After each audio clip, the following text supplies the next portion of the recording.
Hey guys, hey Zeddy, the Crippled Handyman. Um, hey, I want to go over something. I want to show you a video, but the pictures I'm going to show you, these are all before videos, before any progress was done. The space was already gutted, and yeah, this is a project I've been working on for several months. As far as like last year, say September, October, getting estimates, waiting on permits. But I live in Colorado. This project's in Alaska. So I've been managing a project 2,400 miles away.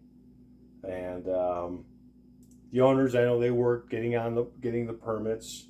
Right now we have partial permit, but we're trying to get the full permit so we could get other things rolling. During the process, the underground got done. Um, when I get out there, I fly in a few days and I will show you the update. But let me give you a quick summary of what we got going on. 49th State, it's a brewing tasting room. And it's just typical drawings, all your architecturals, you got demo, so forth, if you understand any of that stuff. Very simple. For me, simple stuff. But let's get into the actual. This is going to be a new women and men's bathroom. Let me turn this light on. We got a new vestibule coming in, some new storefront doors. We got a new package area it needs to be built. New storefront doors. This will be the tasting room. There'll be tables and so forth in here. This is a bar area. This is the back wall. This is where the taps are. 20 tap beer system. There'll be a pizza oven there. And yeah, this is what we've been working on for the past few months. A lot of back and forths. This won't get done. This is outside. This is the beer garden outside. That will not get done this year. Let's go to the labs, the science labs, plus a cooler, a huge walk-in cooler. Cooler is 16 foot by, oh my God, almost 30 foot, 29 feet. So 29 by 16 foot, big walk-in cooler. They can put all their beer in there. And this is where the labs are. This is where the scientists do all their testing. And yeah, that's what we've been working on. And I've been doing this from home. And that's what's really cool about this. Let me get the camera reset up. But yeah, this is a project in Anchorage, Alaska. Last summer I did their restaurant at Ted Stevens Airport. If you haven't stopped at 49th State Brewing at Ted Stevens Airport, highly recommend it. And that was a project I managed last summer. That was a really challenging, fast job. We did it in 2.5 months. So, yeah. So in the videos you'll see right after this, you'll see me just talking about what's going to go on, the empty space, and yeah. So hopefully you kind of get to, if you understand construction or not, you'll get to see kind of what the space looks like before we did any work. And then in the next video, I will update as far as what the progress has been done over the last couple months.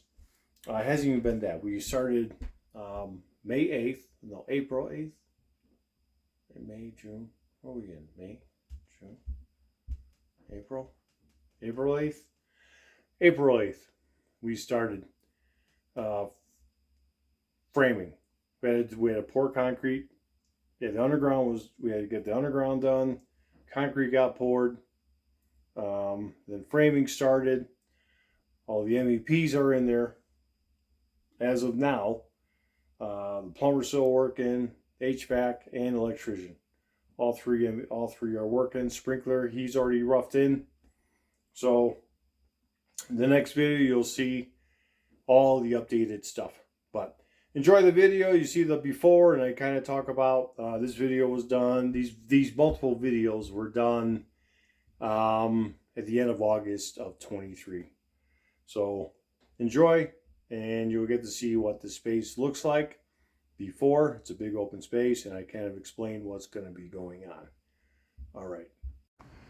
This is the area where the bathrooms will be going, men's, women's, and we're going to have, there's already underground sewer, and there will be toilet on this side and that side. This side there'll be a urinal. The urinal goes all the way to the floor, and then this is where the sink will go, wall-mounted sink. The soapstone sink will go here. And I believe we have to add floor drains in each bathroom. I see a drain now right here. I believe that's a floor drain. So this is where the bathrooms go. There's a supply line, water line here. That line is going to end up to feed the lab, science labs, micro lab, and that. There's going to be a soffit along this entire wall where the feeders are, all the way up to the end of the keg cooler.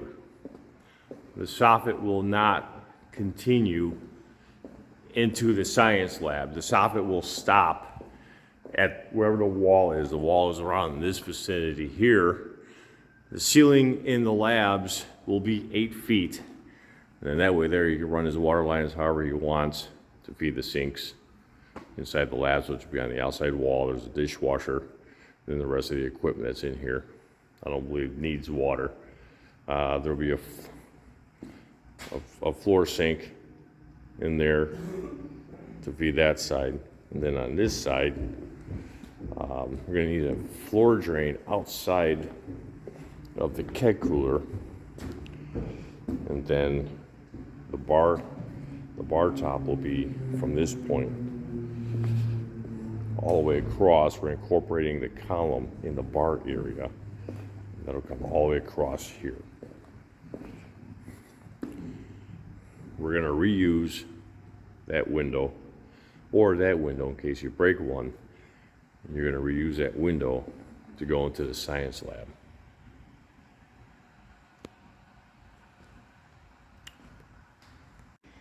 This area needs to be removed, so all the saw underground concrete cutting through here. And on this row of vents and drain lines, this needs to be removed. The main plumbing stack that feeds a bathroom upstairs, that needs to be moved over to the wall. If it can't fit it inside the wall, it'll be against the wall, and then run up in between the feeders. But our ultimate goal is to get that 4-inch inside that wall. It's a 2x6 wall. This wall also is a firewall.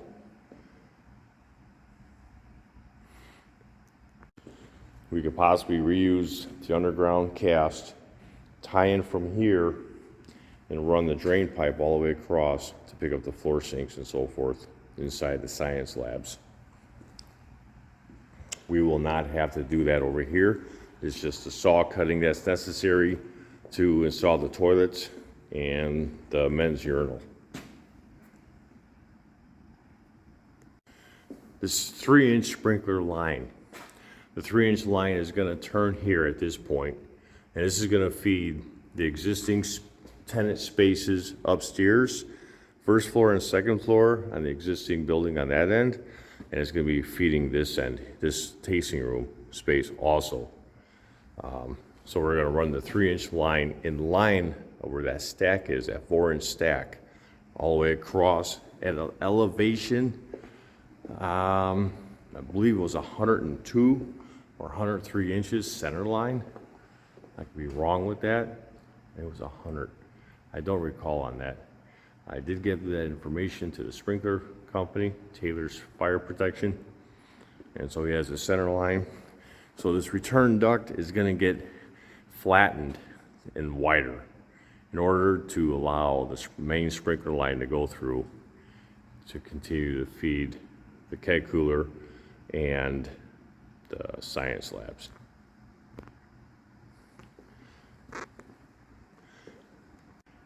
At the edge here is where the keg cooler wall starts. And this is, we're going to reuse this opening for the keg cooler door. If we have to open it up a little bit, trying to avoid having to redo an entire header, this is where the 6-foot sliding door will be put inside the keg cooler.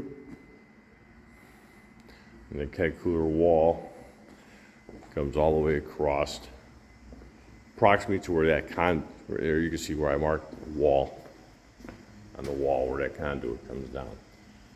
So wherever that space is between here and all the way there. That conduit's going to have to get removed, replaced. And then we have a door opening here to go into the science lab from the other space out there from the brewery side. So you'll come in to the science lab, and then you go into the micro lab. There's a door in the micro lab, and there's a door at the science lab. So there'll be 2 doors. This opening is going to get closed off. There's an existing door, it's plasticed off, and that will be blocked in.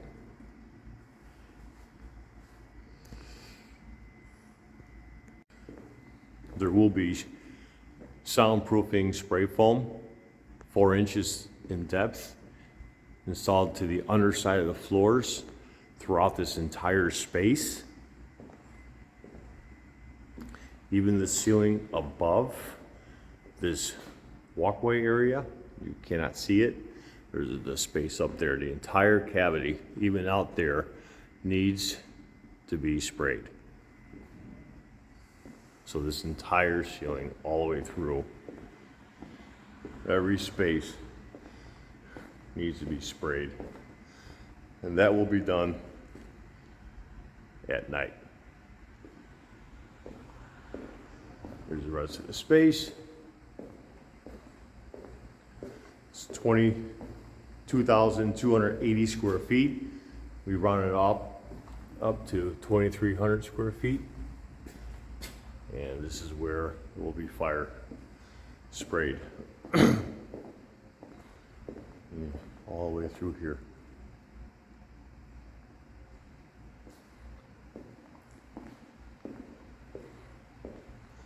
They will be protecting the fire heads above. They're 6 inches down from the top. And that'll be done mid to end of September. The 2 2-inch feeder lines will remain. They just need to be re-supported and possibly raised to where the bottom of the pipe is at 98 inches. So that's something Vinoy will have to work at. So primarily the elevation over here, where they're about 2 inches above the grid ceiling, there's an old grid ceiling there, and that's the elevation we want to maintain. So I need 98, 99 inches. Whatever this elevation is of these pipes, I don't have a tape measure on me, that's the elevation I need the entire system, feed line, 2 feeders, to remain. And the soffit will be built across through here. The ceiling in the bathroom, men's and women's bathroom, and even in this hallway area, maybe not the hallway. Hallway, the ceiling goes all the way up. There'll be drywall in the ceiling in the hallway to the bathrooms. But the bathroom, the ceiling height will be 8'6", rough-in with fire-rated plywood on the ceiling. And there'll be birch wood logs nailed from 2 inches to 6 inches in length, glued and nailed to that plywood.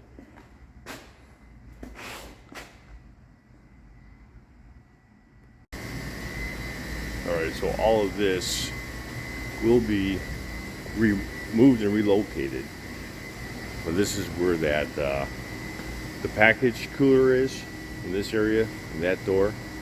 That specific door won't be used for it. There's gonna be glass that's gonna get tore out. So we got electric that's gonna have to get removed.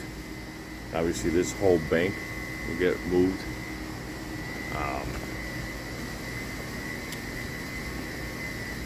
There's the space. This will end up being the entrance to the new keg cooler. And down here, there'll be a door cut in over here to get into the science labs. And all this will be removed.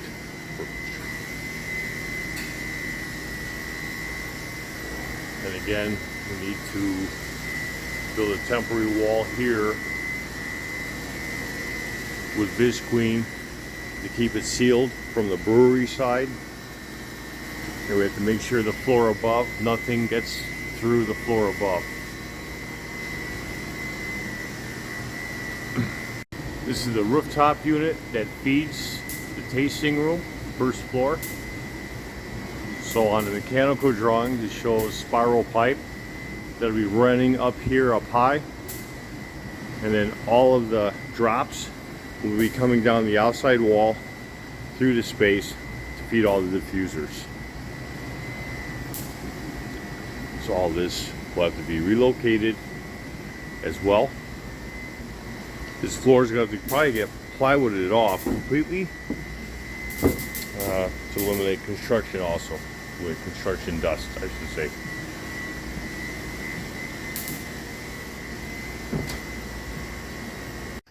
Then another thing I learned, there are offices above this space. There actually look like 10 offices and a conference room. So there are 11 areas where there would be office people working above this. So hopefully by soundproofing this space, it would minimize the sound of the construction to be done in down here. And you know, do our best. Hey guys, yeah, so in that video you'll see obviously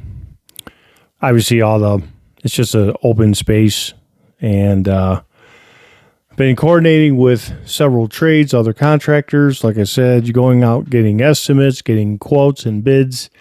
I started doing that last fall, and I tell you, Alaska is a very different state to build projects in. Very different. Much more challenging. It's a lot more expensive.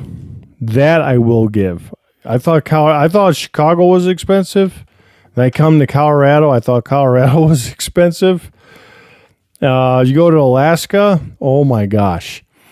Everything is just, it's like, how much is this? How much is that? I'm more or less getting numb to the cost of anything out there.